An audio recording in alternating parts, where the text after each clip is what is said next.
saber se eu estou me sabotando? Ou será que eu não estou sendo fiel aos meus princípios e valores? Algumas semanas atrás, uma amiga me fez essa pergunta. Marjorie, eu sinto que eu não tenho coragem de fazer isso e eu sinto que eu estou sendo fiel aos meus princípios e valores. Mas será que eu não estou, na verdade, me sabotando? Como diferenciar? Como identificar? Como saber se eu estou me sabotando ou se eu estou sendo fiel aos meus princípios e valores ou se eu estou sendo guiada, direcionada por uma crença limitante? A maioria das pessoas não sabe responder esse tipo de pergunta. Não consegue identificar quando é que ela está se sabotando, quando é que ela está sendo guiada, tomando as suas ações, decisões e escolhas a partir de uma crença limitante, ou quando ela está sendo fiel aos seus princípios e valores. E é sobre isso que nós vamos falar nesse vídeo. Então assista até o final, porque eu vou trazer aqui 5 pontos para que você observe, para que você consiga identificar quando é que você está se sabotando, quando é que você está sendo fiel aos seus princípios e valores e quando é que as suas ações, escolhas, decisões estão sendo guiadas, pautadas por crenças limitantes. E eu tenho certeza que esse conhecimento colocado em prática vai transformar os seus resultados, vai transformar a sua vida, a sua qualidade de vida e etc. Não só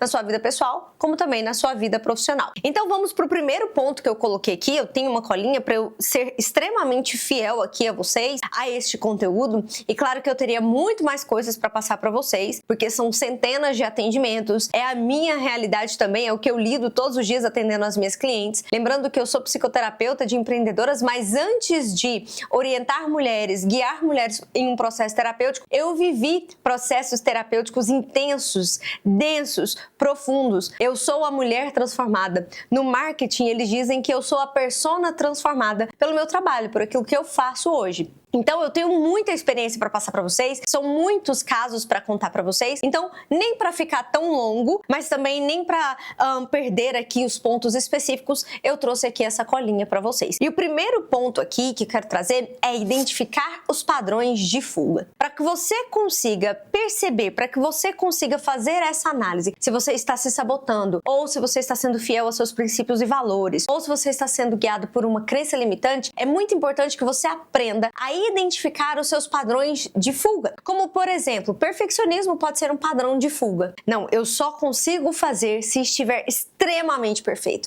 Se estiver tudo certinho. E como nunca tudo está certinho, eu não consigo tirar esse projeto do papel. E muitas pessoas, muitas mulheres, principalmente, acreditam que perfeccionismo é uma característica de personalidade. Elas acreditam até que é uma boa característica de personalidade. Eu não sei se você já viu aí algum vídeo onde eles falam sobre entrevista de trabalho. Você chega e fala, porque eu sou extremamente perfeccionista, acreditando que isso é uma qualidade positiva, é uma habilidade positiva. E não é. Porque normalmente as pessoas que são muito perfeccionistas é porque elas querem ter o controle de absolutamente tudo. E quando elas não têm o controle do resultado, quando elas não têm o controle de cada ação, de cada decisão, de como as pessoas vão performar, de como as pessoas vão lidar e etc., elas acabam sendo guiadas por esse perfeccionismo. Elas chamam isso de perfeccionismo. E o perfeccionismo é um padrão de fuga. Olha só, quando eu uso o padrão de fuga como perfeccionismo, eu posso impedir a ação antes de ser criticada.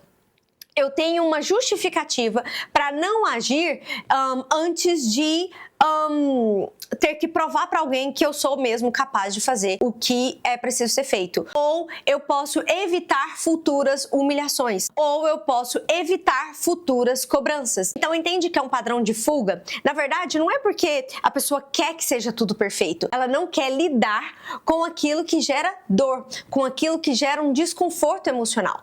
Claro que se formos falarmos aqui, tete a tete, ninguém quer passar por desconforto emocional. Ninguém quer ser cobrada, ninguém quer ser invalidada, ninguém quer ser rejeitada, ninguém quer ser humilhada, ninguém quer ser criticada, ninguém quer isso, entende? Mas a verdade é que uma pessoa inteligente emocionalmente, uma pessoa com saúde mental alinhada, o que acontece é que ela sabe lidar com esse tipo de situação. Ela sabe lidar com cobranças, ela sabe lidar com críticas, ela sabe lidar com avaliações, ela sabe lidar com absolutamente tudo, até mesmo se ela for humilhada, isso não vai atingir a ela. Ela vai saber interpretar, ela vai saber colocar cada coisa em seu lugar, entende?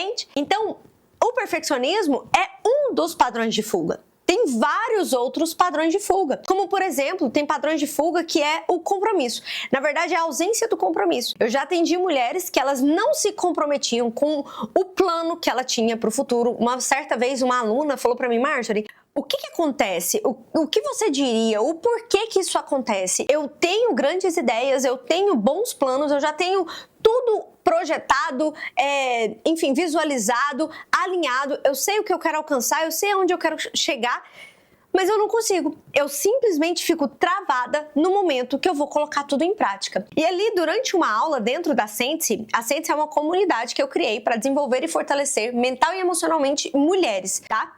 Eu vou deixar o link aqui para você saber mais informações, caso você tenha como esse objetivo, enfim, e tem algumas dores aí que você quer se livrar delas, alguns desafios que você quer vencer, eu vou deixar o link aqui, pra gente não prolongar muito aqui. Então, durante uma aula ao vivo, em uma dinâmica, fiz algumas perguntas a ela, e aí ela me respondeu: o que me amedronta, o que me aflige é eu selar esse compromisso comigo mesma. Ou seja, o que fazia com que ela se sabotasse, o que fazia com que ela procrastinasse, o que impedia, na verdade, ela de tirar os projetos do papel é o compromisso. Porque se eu me comprometer comigo mesma, eu posso falhar. E aí, qual é o mecanismo de defesa? Qual é o mecanismo de fuga dessa cliente? Ela ajuda todo mundo. Ela ajuda os amigos, ela ajuda a parentela, ela ajuda familiares, ela ajuda todo mundo. Ela se compromete em ajudar todo mundo, mas ela não se compromete consigo mesma.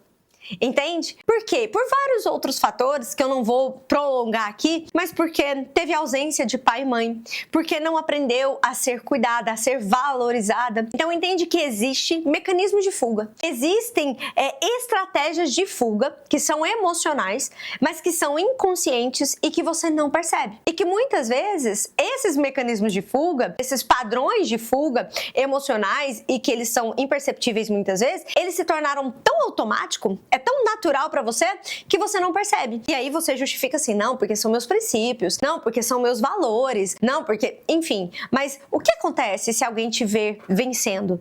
Se alguém te ver conquistando? Muito mais do que a sua parentela um dia pôde conquistar. Será que, na verdade, seu mecanismo de fuga, seu mecanismo de defesa não é uma aliança inconsciente que você tem com a sua parentela? Porque a vida toda você escutou alguém dizer que quem prospera fica snob, que quem enriquece esquece da família, etc. E por amar tanto os seus, você nem percebeu que você fez esse acordo inconsciente. Então, muitas vezes tem pessoas que falam assim, não, porque eu quero ser humilde, humildade é um dos meus valores. Só que, na verdade, ela está sendo guiada por um mecanismo de fuga, por um mecanismo de defesa emocional, tá? Então, essa é uma das primeiras coisas que você precisa analisar. Então, eu falei sobre perfeccionismo, que na verdade é padrões de fuga, mecanismo de defesa, você pode usar como você quiser, tá? Cada pessoa vai utilizar de uma maneira, e eu sempre falo que a cada vídeo gravado, a cada aula, é um insight diferente. Mas, via de regra geral, é um padrão de fuga. Perfeccionismo é um padrão de fuga. Vitimismo é um padrão de fuga. Um discurso de humildade é um padrão de fuga. Eu vou trazer aqui um exemplo que eu vejo muito no meio cristão, principalmente naquelas congregações mais antigas, que é o seguinte, eles associam humildade à ausência de dinheiro. Só que tem muitas pessoas que usam esse discurso de humildade, que não pode ser apegado ao dinheiro, que não pode servir ao dinheiro, para não ter responsabilidade com a sua própria vida financeira e poder viver nesse discurso. Não, mas se eu focar em trabalhar muito, eu perco a minha humildade. Não, porque se eu focar nesse projeto de trabalho, nesse projeto profissional, eu vou abandonar meu ministério e eu não posso perder a minha humildade. Entende que esse discurso de humildade, na verdade, muitas vezes não é um valor, não é um princípio, nem é uma crença limitante, é um padrão de fuga da realidade, de fuga da responsabilidade, de fuga do compromisso. Na verdade, ela pode ter medo de tentar e não conseguir, ela pode ter medo do fracasso, ela pode ter medo dos julgamentos, ela pode ter medo inclusive do julgamento da congregação que ela já faz parte há muitos anos, que é uma congregação que toda a família dela sempre esteve ali. Então ela não quer perder aquelas pessoas, ela não quer perder o amor daquelas pessoas, a atenção daquelas pessoas, ela não quer perder o ministério dela, porque ali no ministério dela foi onde ela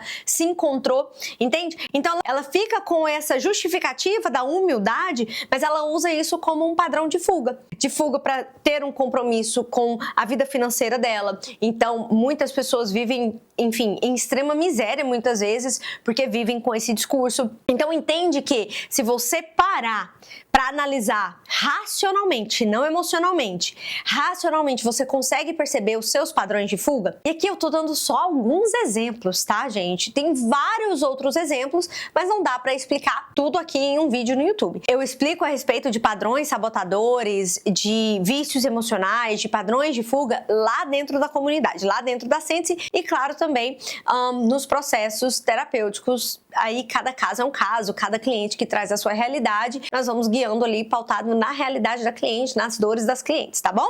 Mas vamos pro próximo?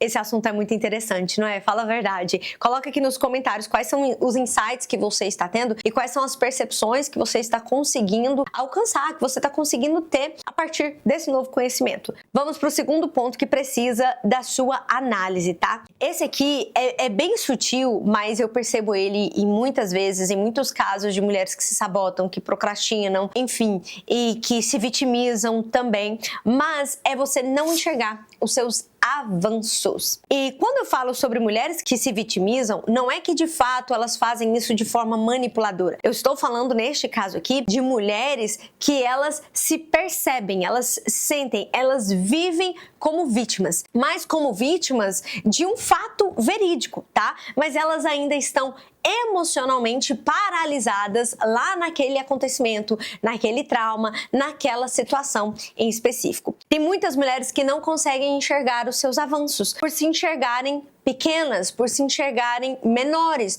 por se enxergarem como vítimas da vida, da sociedade, dos pais ou da situação em que vivem, do meio em que vivem, da realidade em que vivem. Elas acreditam que é como assim, eu nasci aqui, eu vivi aqui, eu vou morrer aqui. Essa aqui é a minha realidade, não tem como mudar. Alguns autores chamam isso de mentalidade fixa, que é aquela pessoa que não vê, que ela não consegue enxergar opções de crescimento, opções de desenvolvimento, opções de evolução. Então, muitas mulheres, mesmo quando elas estão avançando, mesmo quando elas estão melhorando, mesmo quando elas estão construindo, mesmo quando elas estão se desenvolvendo, elas não conseguem enxergar isso. E aqui o discurso da humildade traz muito pra isso aqui, tá bom? Não, porque eu sou humilde. Por exemplo, às vezes a pessoa era uma pessoa que tinha dificuldade de se comunicar. Ela tinha dificuldade de ler, ela tinha dificuldade de se expor em público, ela tinha dificuldade de falar ao público, ela tinha essa dificuldade. Daí, conforme o tempo foi passando, ela foi destravando isso, ela foi melhorando isso e hoje ela consegue lidar bem com o público, ela consegue falar com o público, ela consegue, enfim, aparecer, ela não tem mais esse medo de se expor, mas ela ainda traz esse discurso de humildade. Ou ela ainda traz uma justificativa de vítima, ou ela ainda usa uma justificativa de que sou pequena, quem sou eu? Quem sou eu na fila do pão? Ah, quem sou eu? E aí ela usa todas essas justificativas. Na verdade, eu chamo isso de um padrão de autocondenação.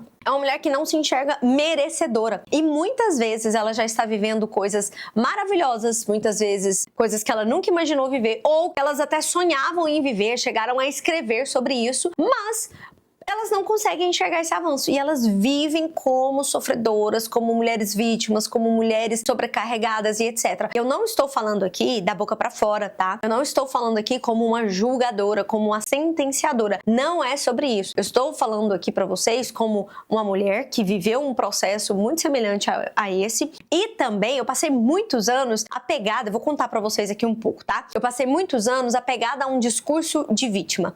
E esse discurso me impedia de enxergar os meus avanços. E aí, o que acontecia?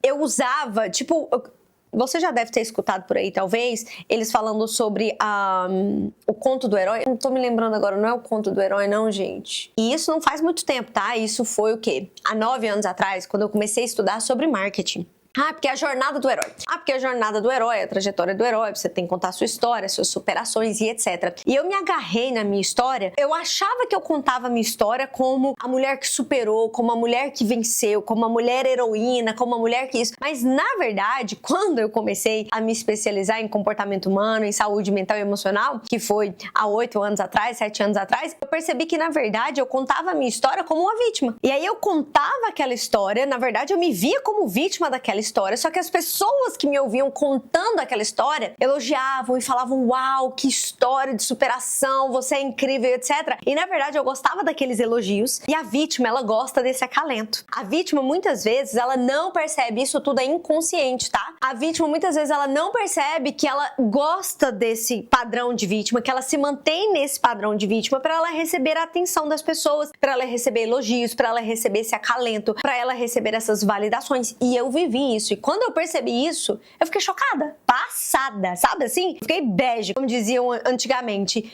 Eu fiquei assim, como assim? Eu imaginava que eu estava me colocando como a heroína, como a que superou, como a mulher que vai, que faz e acontece, que é forte. Só que na verdade, eu contava a minha história para mostrar o quanto eu era vítima, e aí o quanto eu construí, o quanto eu consegui, o quanto eu avancei, mesmo sendo uma vítima, mesmo tendo vivido alguns episódios assim, que misericórdia, né? Faz parte do processo, fez parte do processo, mas eu não desejo a ninguém. Mas eu não contava como heroína, eu contava como aquela vítima, e que aí é onde eu tinha chegado, e aí eu tinha a atenção das pessoas, eu tinha os elogios das pessoas, eu tinha as validações, as aceitações. O dia que a minha ficha caiu, eu falei, caraca, isso é de tudo ruim? Em alguns pontos, sim, pra mim foi, tá? Eu vou te explicar agora. Pra algumas pessoas não é tão ruim assim, porque ela usa desse discurso pra alcançar aquilo que ela deseja. Esse discurso, ele me foi útil em algum momento. A programação neurolinguística explica que todo comportamento, no momento que ele é desenvolvido, que ele é criado, mesmo que ele seja um comportamento ruim, tá? Ele foi útil pra aquele momento. E se ele foi útil, a sua mente registra aquele comportamento como um padrão, porque ele foi útil uma vez, ele pode ser útil uma segunda, uma terceira, uma quarta vez. E aí, gente, só que o que acontece? Por estar performando dessa maneira, como vítima e contando essa história de heroína e etc, para ter essas validações, o que acontece é que eu sempre estava olhando para o meu passado. Eu sempre olhava para o meu passado e eu dava o check, eu saí do meu passado, olha onde eu cheguei, eu saí do meu passado, olha onde eu cheguei. Só que eu cheguei e fiquei. Eu não avançava, eu não enxergava os meus avanços, eu não ia pra frente porque eu estava sempre olhando pro meu passado. E não tem como nós continuarmos caminhando para um futuro que nós sonhamos em viver presas ao nosso passado, agarradas ao nosso passado. Não faz sentido, o nosso passado tem que ficar no passado, ele tem que fazer parte da nossa história. Não que eu deixe de contar essa história, é a minha história, é o meu testemunho, eu utilizo ele para abençoar a vida de outras mulheres, para testemunhar na vida de outras mulheres, para ajudar outras mulheres a também vencer, a mostrar para elas que é possível vencer o que eu venci e que elas estão passando pelo mesmo, mas ele ficou lá atrás. Então eu estou sempre caminhando dizendo para as mulheres, olha só, vamos para o futuro, ó. Nós temos que olhar para o futuro, larga o passado aonde ele ficou. Conta essa história, ressignifica, trata o que tiver de tratar, desata os nós e vamos caminhar para frente. Porque senão você não vai conseguir enxergar os seus avanços, enxergar o quanto mais você pode conquistar, tá? Olha só, o terceiro ponto aqui é acreditar que o erro, que uma falha é o fim. Esse é um padrão sabotador e ele é muito forte, é um comportamento sabotador, é uma crença sabotadora muito forte e a gente não percebe o impacto dela porque ela é muito sutil e porque ela é algo cultural, é da nossa cultura brasileira. Errou, acabou pra você. Falhou, é o fim. Era assim na escola, né? Eu lembro uma certa vez, eu fazia primeiro ano. Comecei o ensino médio. A primeira nota de química do primeiro trimestre, nota geral, 2,7. Uma média da escola, a média da escola era 7 e eu com 2,7 nessa média. Pensa, primeiro que eu levei uma surra, na verdade eu levei 2 surras, uma do meu pai e uma da minha mãe, que adiantou de alguma coisa? Não, só me fez ficar com mais raiva, com mais ódio deles, me senti ainda mais rejeitada, ainda mais invalidada, mas enfim, isso já foi tratado em terapia. E aí o que acontece? Eu lembro dos professores falando pra minha mãe, olha que se ela não se esforçar muito, já era pra ela. Ela vai repetir o primeiro ano. Acabou aqui pra ela. E isso se repete até hoje, tá? Há 2 anos atrás, contando aqui algo pra vocês, essas informações mais secretas eu conto tudo lá dentro da Sente-se. Mas há 2 anos atrás, ou há 1 ano atrás, há 1 ano atrás, mais ou menos, eu vivi o mesmo com a minha filha aqui nos Estados Unidos. No primeiro trimestre, eu recebi a ligação da professora dela dizendo que pra ela seria muito difícil conseguir finalizar aquele ano e ir pro próximo ano escolar, porque ela tinha tirado uma nota ruim, eu não lembro da matéria agora, e que ela considerava que ia ser muito difícil, etc, etc. Só que aí, o que acontece? Naquela época lá do primeiro ano, eu era uma garota de 15 anos de idade. né? E meus pais, infelizmente, não tiveram saúde emocional, inteligência emocional para lidar com aquela situação e me ajudar a superar aquele desafio. Diferente de agora. Eu falei pra professora, eu deixei ela falar tudo que ela queria. Eu falei, você não sabe com quem você tá falando. Além de uma mãe muito presente, eu sou psicoterapeuta e eu trato pessoas que vencem, na verdade, desafios, que superam desafios muito maior que esse. E eu não tenho dúvida, minha filha está com 11 anos de idade, 10 na época, minha filha está com 10 anos de idade, ela está, assim, em uma janela de oportunidade incrível, que isso é algo científico que estudamos sobre janelas de oportunidade de aprendizado. A neuroplasticidade está aí para isso, ela vai conseguir desenvolver e esse não é o fim. Tivemos um duelo, eu e a professora, tivemos um embate muito forte. Depois essa professora, quando eu disse isso, essa professora, assim, eu senti que ela murchou no telefone. Me pediu mil desculpas, sabia que eu era uma mãe maravilhosa. Falei, você deve estar confundindo as coisas. Não sou uma mãe omissa, eu sou psicoterapeuta, eu sei muito bem o que eu estou falando. E isso é cultural. Tanto no Brasil quanto aqui, entende? A criança falhou, a criança errou, acabou, ali é o fim. E aí nós crescemos acreditando nisso. Entende que essa é uma crença limitante que te sabota? E muitas vezes você está sendo fiel a esse discurso que você aprendeu desde a infância. Falhou, acabou. Errou, acabou. E isso se reverbera não só nas suas ações, naquilo que você é capaz de construir, mas reverbera no seu casamento. Eu vivi isso no meu casamento. Eu achei que o seguinte, um erro era o fim de um casamento. Mas não é bem por aí. E aí muitas mulheres se frustram. Por quê? Porque elas acreditam que elas vão casar, e aí vai ser tudo lindo, maravilhoso, casou, príncipe encantado e etc. Quando ela casa, ela percebe que ela casou com um ser humano que ainda está em evolução, em desenvolvimento, em crescimento, aprendendo a ser gente assim como ela, aprendendo a ser adulto, e aí vem uma frustração atrás da outra. Eu vou fazer um vídeo só sobre isso, tá? Mas é muito importante que você entenda que um erro, uma falha, não é o fim. Não precisa viver se culpando sobre isso. Inclusive, lá dentro da Sente-se tem 3 aulas, se eu não me engano, sobre isso. Só sobre isso, tá? E essa aula, ela foi criada a partir de uma dor de uma das minhas clientes, de uma das alunas, que ela dizia, Marjorie, eu vivi algo e hoje eu não consigo me livrar da culpa desse erro, que eu carrego por ter cometido esse erro. Então, essa aula é muito importante, é extraordinária e você precisa acessar. Para acessar, o link tá aqui embaixo. Vamos para o quarto ponto aqui. Esse quarto ponto eu vou trazer aqui uma espécie de dinâmica aqui com você, para que você consiga visualizar muito bem. E foi uma das coisas, um dos exemplos que eu trouxe para essa minha amiga que me fez essa pergunta. Muitas vezes, Bozo, você tem um alto nível de cobrança consigo mesmo. Ao mesmo tempo, você simplifica tudo o que você faz, tá? Olha só, você se cobra demais e simplifica tudo o que você faz. Isso aqui é uma discrepância gigantesca. E aí essa discrepância entre um e outro gera um gap, gera um abismo. Isso aqui é um abismo. Você se cobra demais, ao mesmo tempo que você simplifica tudo que você faz. Você faz, mas você sente que nada que você faz é o suficiente. Tudo é simples demais, tudo é básico demais, você pode estar fazendo mais, você pode estar se esforçando mais e etc. E aí você continua aqui, ó, high level, nível alto de cobrança, e aí um nível baixíssimo de valorização daquilo que você faz. No livro A Coragem de Ser Imperfeito, a autora fala muito bem sobre isso, que nas comunidades, que nas nações, que nos países aonde essa habilidade de autovalorização, de você se valorizar, não é estimulado, o que acontece é que as pessoas não têm autoestima, as pessoas não conseguem se valorizar, elas se cobram demais, elas se enxergam com muita pequenez e com isso elas se sentem muito vulneráveis, sempre se sentindo ou incompetente ou incapaz de alcançar o próximo nível. E aí com isso cria-se esse abismo. Você se cobra muito, se valoriza pouco, se cobra muito e simplifica demais o que você faz. E aí, o que esse gap,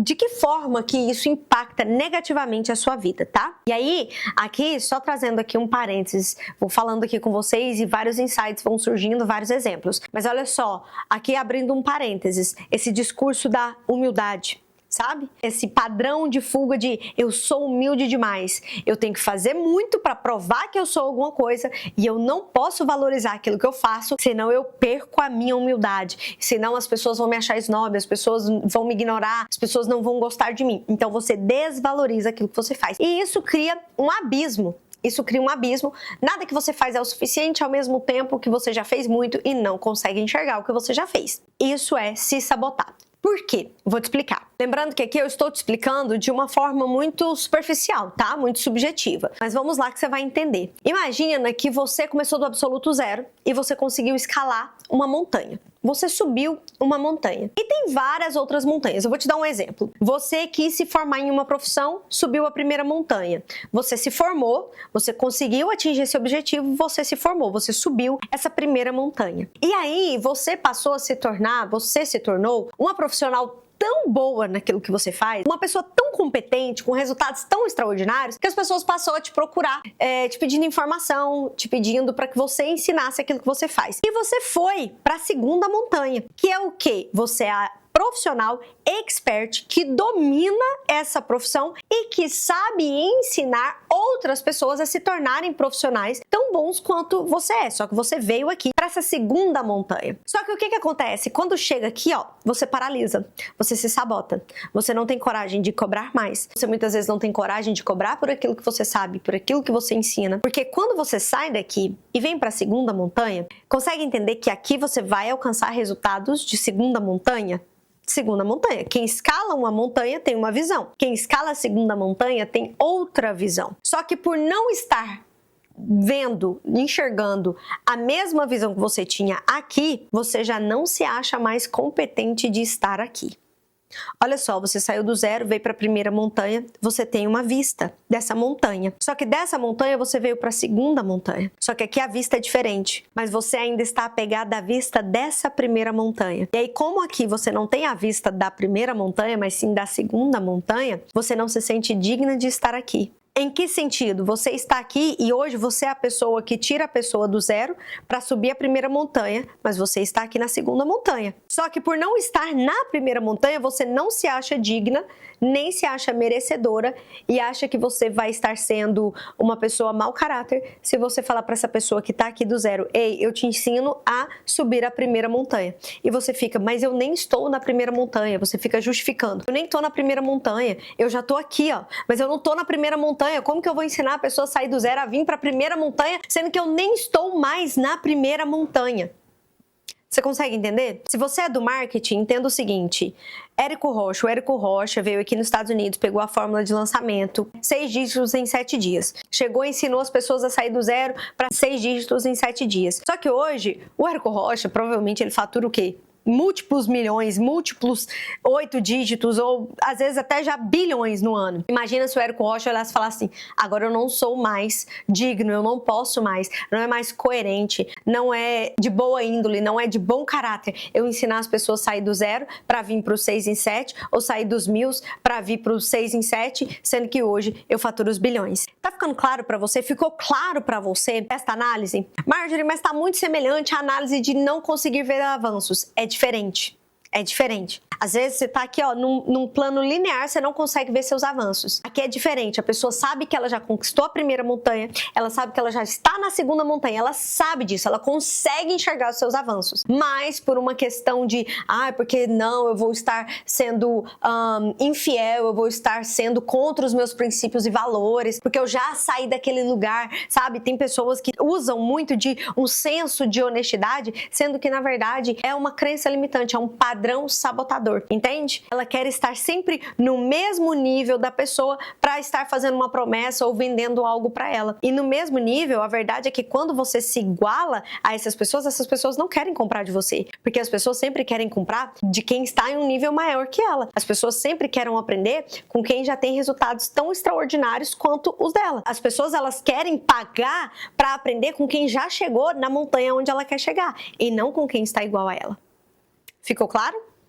Entendeu? Vamos pro último. O último, é muito importante que você entenda isso aqui que eu vou dizer, mas foi algo até que foi abordado em uma das sessões com uma das minhas clientes há pouco tempo atrás, que é o seguinte: é quase esse exemplo da montanha, mas olha só, muitas vezes você já está em um nível mais elevado, mas você faz de tudo para se igualar com pessoas que estão em um nível menor, estão em um nível bem abaixo do seu, porque você ainda não se sente merecedora do lugar que você alcançou. Porque você ainda sente que te falta algo. E muitas vezes isso vem do excesso de cobrança com o mínimo de valorização. Vou te dar um exemplo ainda mais claro. No caso dessa cliente, ela usa as redes sociais para fazer alguns trabalhos e etc. E ela já é uma profissional extremamente qualificada, né? Ela é uma profissional assim que já tem pós-graduação e etc. E ela estava se sentindo mal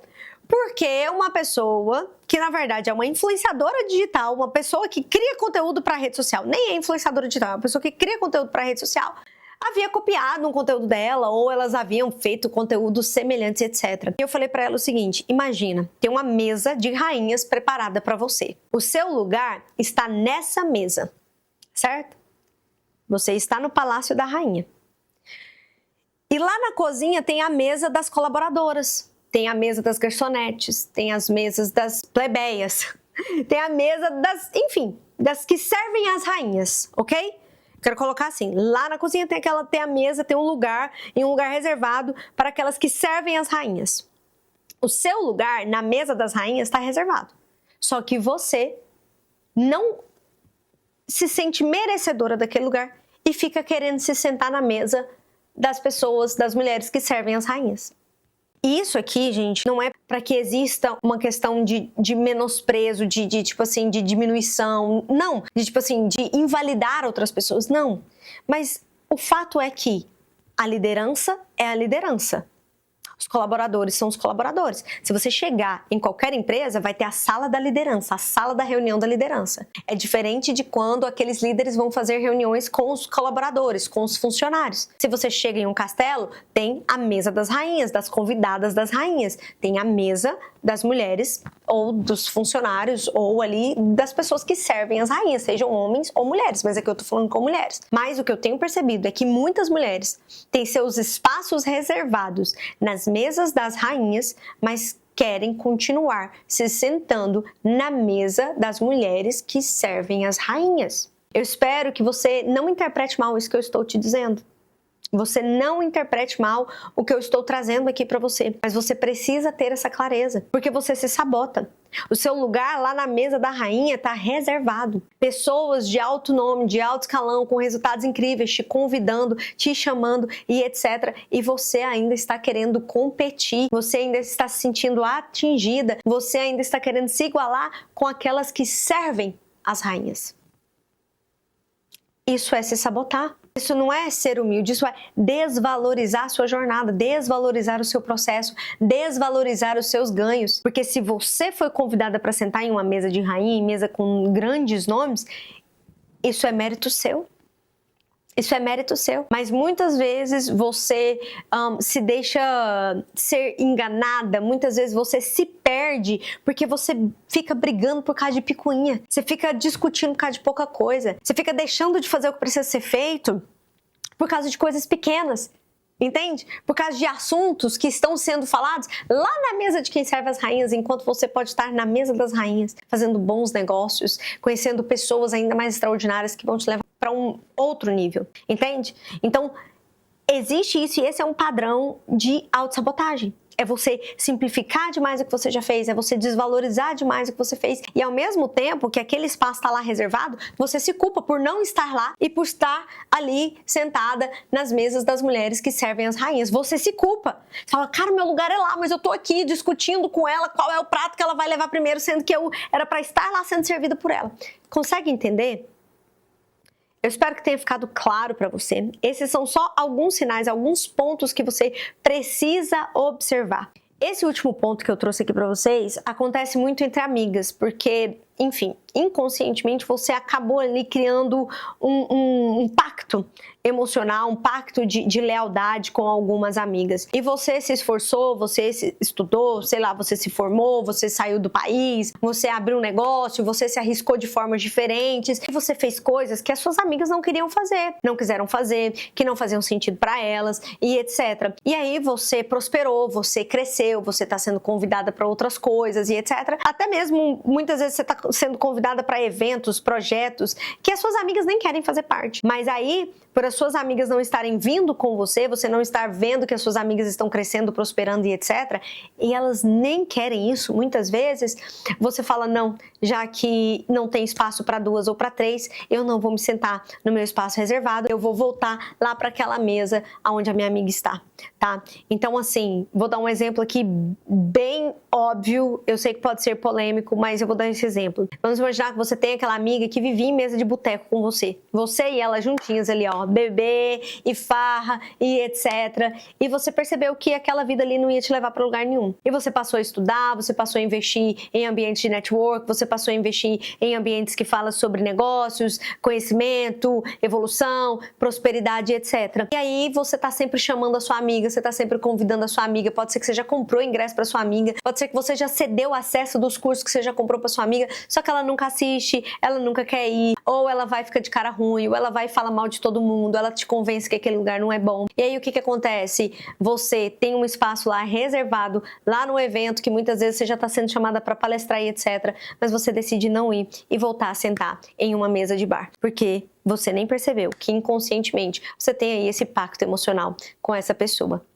E isso acontece muito mais do que você imagina, pode estar acontecendo inclusive na sua vida agora. Você deixa de fazer novas amizades porque a sua amiga antiga não gosta dessas pessoas, chama de exibida, de mesquinha e etc. E às vezes você acha que você está sendo fiel, leal, que você está sendo fiel até mesmo a seus valores, de não abandonar quem sempre esteve com você. Mas não é sobre abandonar, porque enquanto você não abandona o outro, você se abandona. Você desvaloriza o seu processo, sabe? Você anula tudo que você tem feito e tudo que você tem plantado e tudo que você tem para colher até hoje, tudo que você tem construído até hoje. E aí pode ser que você deixe tudo em ruínas para ir, enfim, agradar uma pessoa que muitas vezes não quer nem ser agradada por você. Pense sobre isso, tá? Eu te vejo no próximo vídeo. Olha só, não esquece, se inscreva, deixa seu like, seu comentário para que o YouTube entenda que esse conteúdo é relevante e entregue para mais mulheres que querem entender como que elas estão se sabotando, por que que elas estão se sabotando e se elas estão realmente se sabotando. Envie esse vídeo nos grupos das suas amigas, vai ser extremamente relevante e vai com certeza plantar ali boas sementes na vida delas para que elas colham bons frutos. Te vejo no próximo vídeo, boss!